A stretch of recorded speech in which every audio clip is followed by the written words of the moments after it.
and I'm listening to Kiyosaki talk about developing multiple streams of passive income. And I'm listening to the Hamilton cast say, to take my shot, to do not throw away your shot, right? I'm listening to that song called My Shot, right? And so I'm like, all right, I'm going to do it. I'm going to take my shot. I don't want to do this anymore. I want to do real estate. I want to try to make this full time. Welcome to the How to Scale Commercial Real Estate Show. Whether you are an active or passive investor, we'll teach you how to scale your real estate investing business into something big. Matt Picheny is focused on developing passive income streams for investors so they can choose how they want to spend their time. He's invested in over 8,000 apartments nationwide. He's a licensed real estate agent, a Fannie and Freddie Mac approved buyer, and has earned both the commercial real estate and real estate finance certificates from Boston University. Matt and his wife also have won 2 Tony Awards as co-producers of the Broadway shows Moulin Rouge and American Utopia. Matt, you've been everywhere, man. This is wild. I'm super excited to have you on the show today. Thanks for coming on.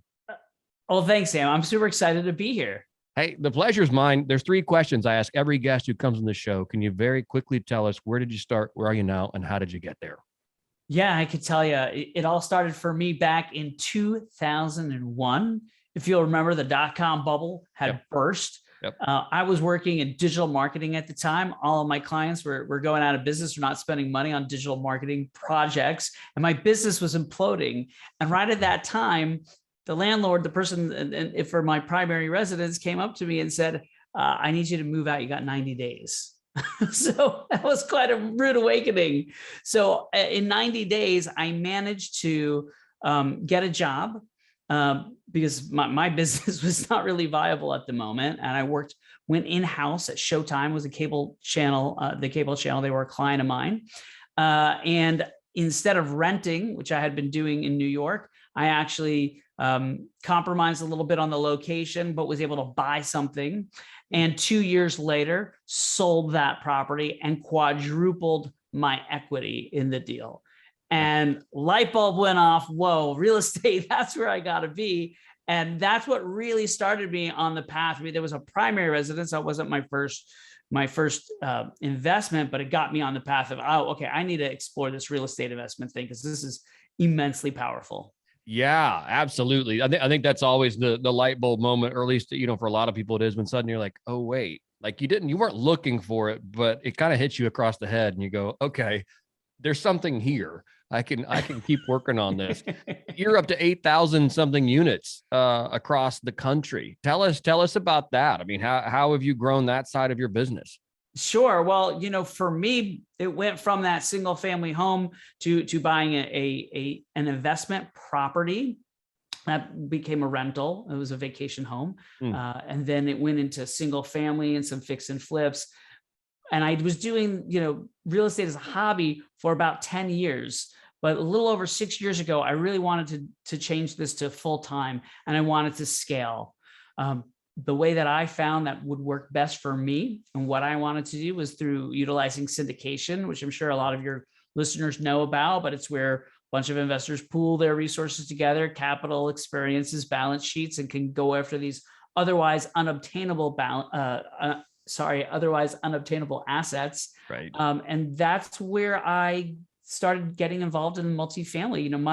My portfolio of around 8,000, little over 8,000 units that you mentioned, 2/3 of that are deals I'm a limited partner in.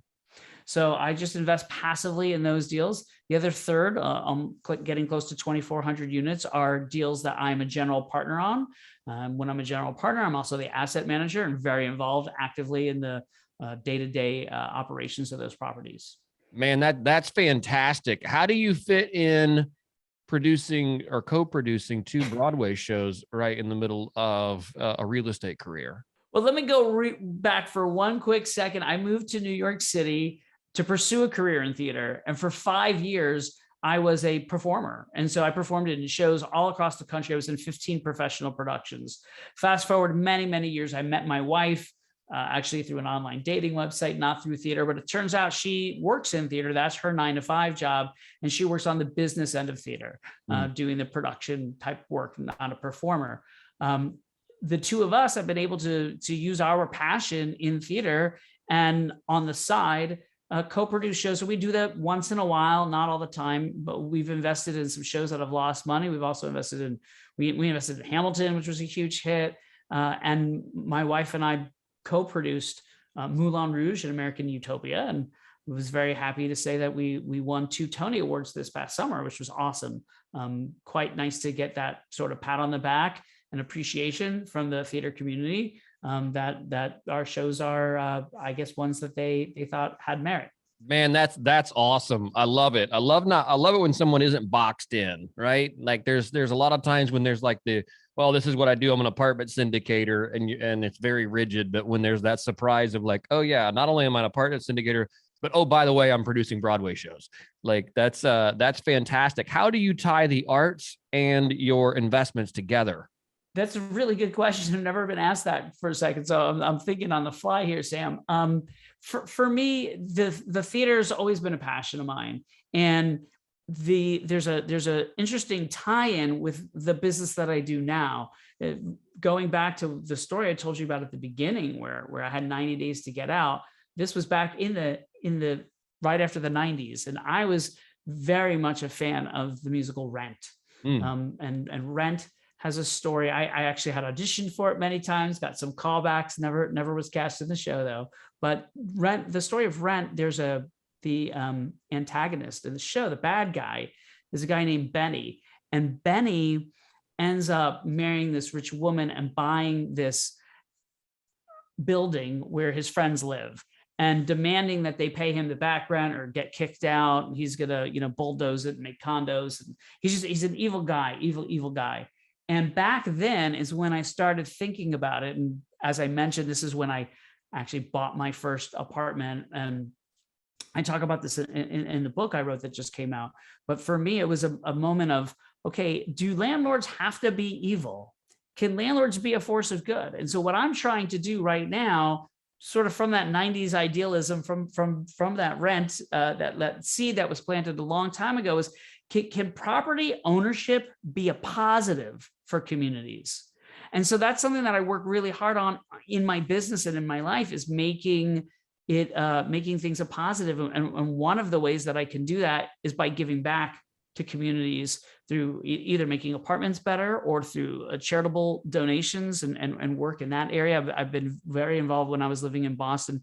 We just moved back to New York City a few months ago, but in Boston, I was very involved in an organization called Caritas, which is working to end homelessness. And they provide housing, but not temporary housing, but permanent housing for homeless people, which is it's a fantastic organization. I'm looking for something in New York that does something similar.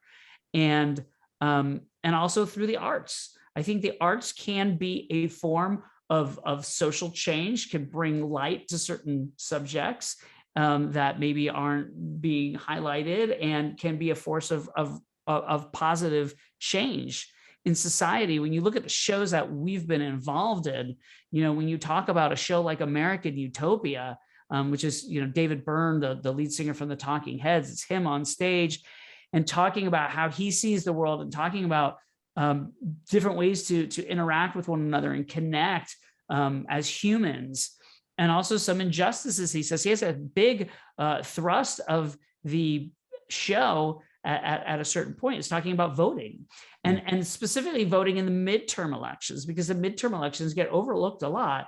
And, look, if you don't like what's going on in the country, or even if you do like what's going on in the country, you need to vote and make your voice be heard, so that you have a say in that. And I think voting is super important.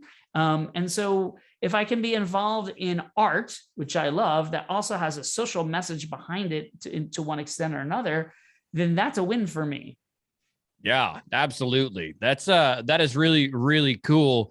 One of the other things that kind of came across to me was that you like to focus on revitalizing and elevating communities. What are some other ways that you really have put in kind of feet and hands to that idea? Well, for us, one of the questions that we look at when we look at one of the apartment communities that we're purchasing is, what can we do to elevate this property? What can we do to make it better? Right. A lot of times we're purchasing properties that have been neglected. So, first thing, low hanging fruit is the deferred maintenance. We'll go ahead, we'll cure that. We'll look at things that we can do to make it environmentally friendly. Making something environmentally friendly at a property, whether you're doing a water conservation program or energy or things of that nature, it really helps three people, or it helps the tenants. Because a lot of times the properties that we're purchasing are not all bills paid. The bills are paid by the tenants. So it lowers their utility costs, which they love. Right. Number two, it's good for us. It lowers our utility costs for the common charges. And many times, depending on the loan that we're doing, we can get a loan. Fannie Mae has a green program, so we can get a reduction in our interest rate. And then thirdly, it's great for the environment. Look, the things that I'm doing that I talked about before, and even that, like, it's not a charity. I'm not curing cancer. I'm not saving the entire planet in, one fell swoop or anything like that. But I think that if I can make the world just a little bit better than the way that I found it, for all of those people involved, everybody who touches a project, the staff, we treat our staff really well. Even like during COVID, we did a lot of things that were really great to help the communities and help the staff. I feel like I can make a nice profit. I have great returns for my investors. They love it. And we're doing good. We're doing good in the world. And so it's got a nice feel good component to it as well. Right. No, that's fantastic. That's fantastic. I love that. Talk to us about sometimes, or, maybe a situation in which you found yourself either facing failure or significant hardship in business, either in the arts or in real estate investing or something else along your career. Tell us about a time when you faced something very challenging, and then how did you overcome it? Well, there was the opportunity back in 2001 when I had to figure out my entire life again. Another sort of challenging moment for me was when we moved from New York to Miami. So this is about 6.5 years ago. My wife got a call completely out of the blue for an amazing job opportunity, but it was in Miami, Florida. Oh, wow. And it was too good for us to pass up. So we moved down to Miami. And that was a challenge amongst all on its own. But once we got down there, I needed to figure out what I was going to do. I assumed I'm going to move to Miami and I'll probably be able to find some sort of job working in the digital marketing world, which I had done for a little over 18 years in New York and had been very successful, getting recruited out of one company, pulled into another. I mean, it was, I don't think I ever looked for a job. It just kind of, there was a need in New York for that, and large projects. In Miami, I got down there, started talking to the different agencies down there, and there was like maybe 5 or 10 people in the agency, and I was used to managing teams of 50 to 100 people, so it was just on a very different scale. Wow. And the salaries weren't great, and at that time I was listening to Robert Kiyosaki's Rich Dad Poor Dad, and I was also listening to the Hamilton soundtrack, which had just come out, or actually I should say cast recording, not soundtrack. But so I was listening to those both at the same time, not simultaneously, but would bounce back and forth, and was in a position where it's like I was going out on these jobs interviews. I didn't really like them. I wasn't even getting that many offers. When I got an offer, it was really not very much money. I'm in a completely new place. I didn't know what was going on. And quite honestly, I was burned out. I had done that agency life, which is long hours, sometimes all-nighters when we're pitching new business. And I was like, what am I doing? And I'm listening to Kiyosaki talk about developing multiple streams of passive income. And I'm listening to the Hamilton cast say, to take my shot, to do not throw away your shot, right? I'm listening to that song called My Shot, right? And so I'm like, all right, I'm going to do it. I'm going to take my shot. I don't want to do this anymore. I want to do real estate. I want to try to make this full time. And so I took what could have been seen as a dark moment, where things kind of seemed lost, and spoke with my wife about it. And I'll tell you, honestly, from a financial perspective, things were a little tight those first few years. Right. And luckily, we had some passive investments from the house we had a townhouse that we had bought in Brooklyn. So we were renting that out. So we had some, that was cash flowing. We had some passive income coming from that. We had some passive income coming in from Hamilton. So we weren't destitute. I don't want to paint that picture, but it was tight. And it took several years to get the business going.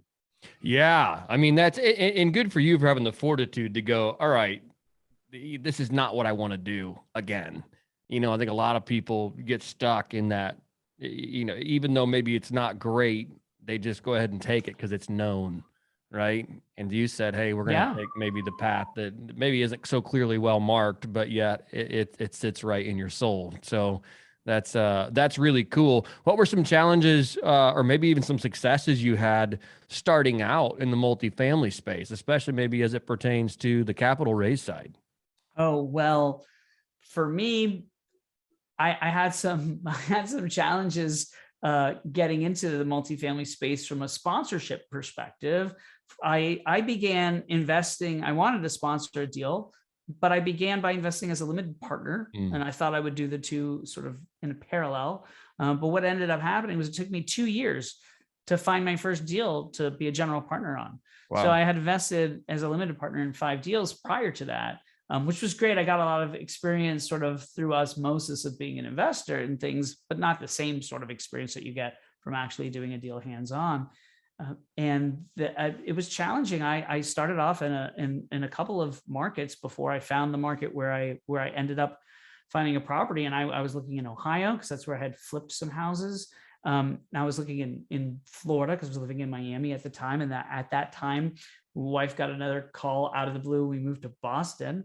But I had been looking in Florida. I was living in South Florida. I grew up in Orlando, and my parents still lived there at the time. So I was searching, Central Florida, Tampa, Daytona, Orlando, put in some offers, but just wasn't finding a deal. And then I ended up ultimately getting a deal in Kansas. I started looking in the Kansas City market, which raises some eyebrows, just like, well, why did you pick Kansas City? But I had spent a summer there a long time ago and really enjoyed it. I had done a show back in my theater days. And I also had a very good friend who had recently moved there.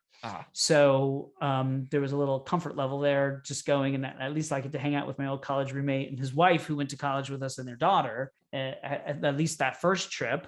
Right. And meet with brokers and property managers, and deals started looking like they would pencil out. Now, truth be told, at this point, we're just about to sign a contract to sell the last syndicated property that we have in Kansas City, because the prices have gone through the roof. I don't know why. I mean, it's a good market, but it's really gone berserk. And so our investors are really happy, and we've been exiting a lot of those deals over the past year and a half. But that was a challenge those first 2 years, trying to find the market that I liked and then make inroads with those brokers, the property managers. You have to develop those relationships so they feel comfortable knowing that you can close on a deal. The first deal I did was 132 units. It was almost $10 million. It was $9.9 million purchase price.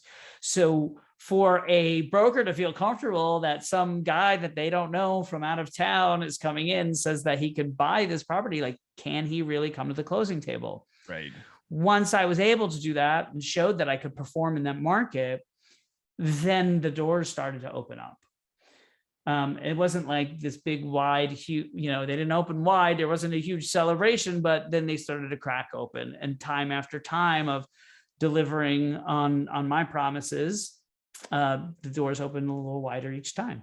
Right. Man, Matt, this has been fun. Learned a ton from you today, and love just hearing your story. You certainly have not disappointed me today in all the fun and amazing things you've done, especially just the ability to pivot. I think that's a common, again, going back to this, the common question. People want to get started in real estate. They want to, they want to scale. That's the name of this show, is how to scale. Like they're doing single family. Like, how do I crack that nut and go to the, something a little bit bigger? What's that look like? And I think you've given some clues today on how to do that. So thanks for doing that. Let's jump here into the final 4 questions. The first one is this: what is one tool or resource you find you can't live without?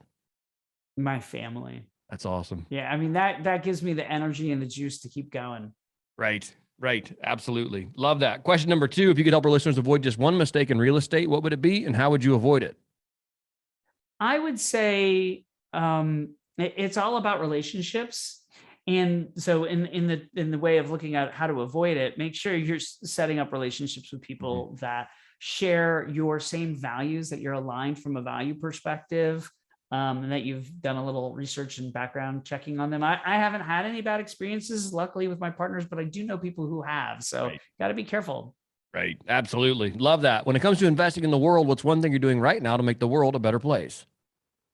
Oh, I think getting involved in organizations that are doing positive work in a community is important, whether that's involvement in the arts or homelessness or food scarcity. I think that's important. Elevating the world, especially if it's a community in which you own investment and you invest in. If you can make that area better, it makes your property worth more. So it's a win-win for everybody. Right. I love that. Matt, if listeners want to get in touch with you or learn more about you or even the book you have coming out, what's the best way to do that? Yeah, go to Picheny.com. It's Picheny.com. My book, Backstage Guide to Real Estate, is out on pre-order. If you order it before the release date of February 9th, 2022, it's on major discount. So get it if you can beforehand, but it's still reasonably priced after. I also have like a newsletter on there that sends out free tips and advice. And I've got a blog and videos and everything. So check out Picheny.com. Matt, thank you so much for your time today. I do appreciate it. Oh, my pleasure, Sam. Thanks for having me on your show. Hey, thanks for listening to the How to Scale Commercial Real Estate podcast. If you can do me a favor and subscribe and leave us a review on Apple Podcasts, Spotify, Google Podcasts, whatever platform it is you use to listen. If you can do that for us, that would be a fantastic help to the show. It helps us both attract new listeners as well as rank higher on those directories. So appreciate you listening. Thanks so much and hope to catch you on the next episode.